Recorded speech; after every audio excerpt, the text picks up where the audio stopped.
안녕하세요, 정성진입니다. 오늘은 여러분들이 반드시 알고 계셔야 되는 작가, 드디어 이 작가를 다루게 되네요. 셰익스피어에 대한 이야기를 한번 해보려고 합니다. 셰익스피어는 잉글랜드 중부의 작은 마을에서 8남매 중에 셋째로 태어났다고 하는데요. 당시 그의 집안은 상당한 중산층에 속해 있었기 때문에 셰익스피어는 아주 풍족한 어린 시절을 보냈다고 알려져 있죠. 그러다가 셰익스피어가 13세에서 14세가 되던 때에 가세가 기우기 시작하면서 그는 학업을 중단하고 집안을 도우기 시작했다고 합니다. 셰익스피어의 읽기 실력과 쓰는 능력은 성서와 고전 작품을 통해서 발달했다고 알려져 있는데요. 이 성서와 더불어서 오비디우스의 변신 이야기라는 작품은 15권에 걸친 시라고 알려져 있습니다. 오비디우스의 변신 이야기 같은 경우는 그가 많은 작품을 그려낼 수 있는 에너지가 되었다고 합니다. 그렇게 셰익스피어가 10대 후반에서 20대 초반으로 넘어가게 될 때쯤 런던에 도착을 하게 되고요. 당시에 엄청나게 발전을 이루어 나가고 있던 런던의 모습에 셰익스피어는 마음을 아주 홀라당 뺏겨버리게 됩니다. 어릴 적 이제 작은 마을에서 지내고 상상력을 키우면서 지내고 있었던 셰익스피어의 눈앞에 엄청나고 눈부시게 발전을 이뤘었던 런던의 모습을 본 순간 셰익스피어의 마음을 사로잡게 되지 않았을까라는 개인적인 생각이 들기도 합니다. 셰익스피어는 결혼하고 난 다음에 몇 년 동안 고향을 떠나서 유랑 생활을 했다고 알려져 있는데요. 그때 당시의 기록들이 정확하게 있지 않고 그랬기 때문에 런던만큼 엄청나게 변화된 도시에는 가지 않았을 가능성을 생각을 하게 됐습니다. 그렇게 런던에서 성장을 하게 되면서 유명한 극작가로 자리를 잡게 된 셰익스피어는 1594년부터 런던 연극계의 양대 산맥이었던 국내부장관 극단 전속 극작가가 되었다고 합니다.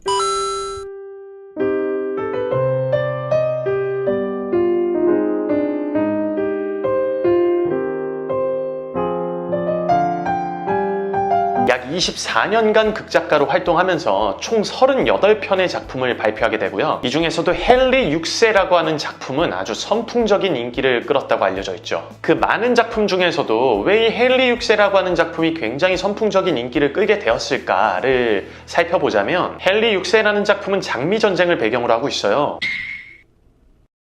이 장미 전쟁의 끝에 헨리 튜더가 리처드 3세를 제압하고 헨리 7세로 즉위하게 됩니다. 그렇게 튜더 왕조가 열리게 되고 이 통치 기간은 우리가 잘 알고 있는 르네상스 시대라고 불리게 됩니다. 엘리자베스 여왕의 할아버지가 바로 이 헨리 7세가 되는 것이죠. 그리고 셰익스피어는 당시에 엘리자베스 여왕의 엄청난 후원과 지지를 받고 있었기 때문에 이 모든 일대기들을 그가 가진 필력으로 더 재미있게 무언가 키우지 않았을까라는 생각이 듭니다. 그리고 어마어마하게 많은 사람들의 사랑을 받게 된 것이죠. 자, 근데 정말 이렇게 엄청나게 많은 인기를 누리게 되고 지지하는 세력들이 많아지면 많아질수록 그를 반드시 시기하고 질투하는 세력들도 나타나게 되는데요. 셰익스피어와 같은 시대에 활동했었던 로버트 그린이라고 하는 극작가가 대표적이었죠.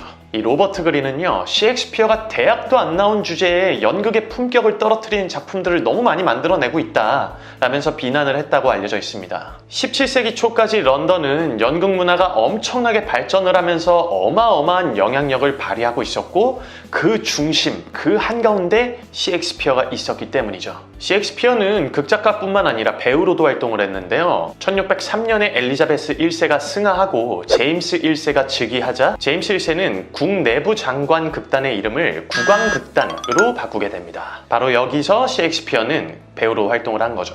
당시 셰익스피어의 작품이 정말 엄청난 영향을 끼쳤구나 라고 하는 거는 엘리자베스 여왕이 남긴 어록을 보면 알 수가 있습니다. 영국은 넘길 수 있어도 셰익스피어는 못 넘긴다 라는 어록이 아주 대표적이죠. 이 한 나라의 여왕이 우리나라는 넘길 수 있어도 셰익스피어는 넘길 수 없다 라는 말을 남길 정도로 그의 영향력이 엄청났다는 것을 잘 알 수 있죠. 그렇게 셰익스피어는 대학도 안 나온 사람이라고 무시받기에는 너무나 엄청난 업적들을 쌓았던 것입니다. 심지어 그는 아직까지도 런던을 넘어서 우리나라에서 이제 배우를 꿈꾸게 되는 입시생들에게 매년 나타나고 있습니다. 셰익스피어는 각본을 36편 그리고 소네트를 154편을 남겼다고 알려져 있는데요. 이 소네트라고 하는 게 조금 생소하실 수 있어요. 소네트는 14행시로 이루어져 있는 시인데요. 소곡 희극이라는 이름으로 불리기도 합니다. 뭐 편하게는 이제 우리나라의 시조라고 생각을 하셔도 될 것 같아요. 13세기 이탈리아의 민요에서 파생되어졌다고 알려져 있는 이 소네트는 셰익스피어가 왕성하게 활동하고 있었던 르네상스 시대의 전 유럽으로 널리 퍼지게 되었죠. 자, 이제 여기서 또 제가 하나 드릴 수 있는 팁은 뭐냐면,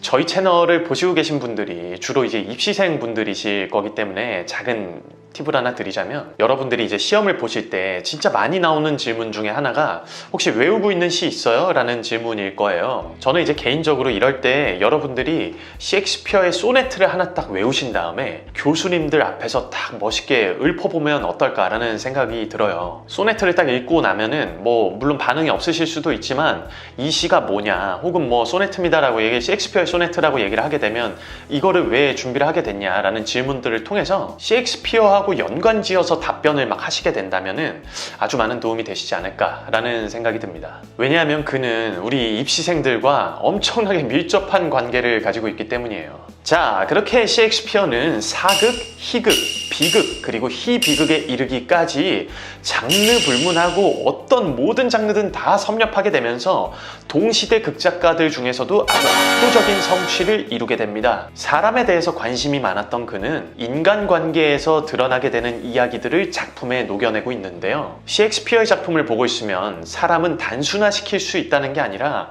복합적인 시선에서 사고하고 바라볼 수 있어야 된다라는 느낌을 굉장히 많이 받게 되는데요. 초현실적인 상황이 나타나기도 하고 한계를 뛰어넘게 되는 캐릭터들의 다양한 모습을 통해서 오늘날까지 다양한 사람들의 연구 대상이자 다양한 공연과 매체로 많은 사람들에게 사랑을 받고 있다고 할 수 있죠. 그가 쓴 37편의 작품은 습작기, 성장기, 원숙기, 그리고 제4기라고 불리우며 총 4가지로 분류가 되어지는데요. 습작기라고 불리우는 제1기에는 사극과 희극을 주로 집필을 했습니다. 누구나 그렇듯이 셰익스피어 역시 자신의 작품 세계를 확립하기 위해서 여행을 했던 시기라고 볼 수 있죠. 뭐 이전 세대 작가들을 모방하기도 하면서 말이죠. 그렇게 이 시기에는 헨리 6세 3부작과 더불어서 사랑의 헛수고 등등의 작품을 집필하게 되고요. 낭만 비극의 걸작이라 불리우는 로미오와 줄리엣 역시 이 시기에 만들어졌다고 합니다.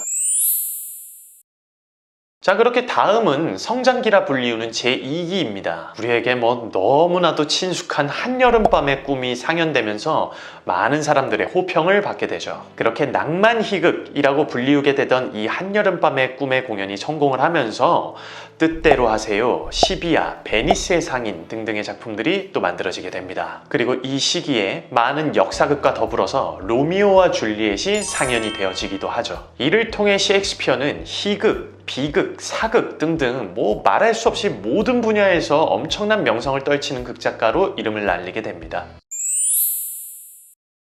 그렇게 셰익스피어는 제3기 원숙기에 접어들게 됩니다. 이 원숙기에 바로 제4대 비극인 햄릿, 오셀로, 리어왕, 맥베스가 상연이 되어지게 되죠. 셰익스피어라고 하는 이름을 세계 문학사에 길이 남게 해준 작품들이 바로 이 시기에 만들어진 것이죠. 복수에 대한 이야기를 다루거나 사랑과 신뢰 혹은 질투에 관한 이야기, 선과 악에 대한 이야기 등등 사회 전반에 걸쳐서 아주 다양한 주제들을 다루고 있다고 보시면 됩니다. 이때 당시 셰익스피어의 삶 자체에서도 아주 큰 변화가 있었는데요. 자신을 정말 아낌없이 후원해주고 아껴 썼던 엘리자베스 여왕의 죽음 역시 대표적인 것들이라고 볼 수 있죠.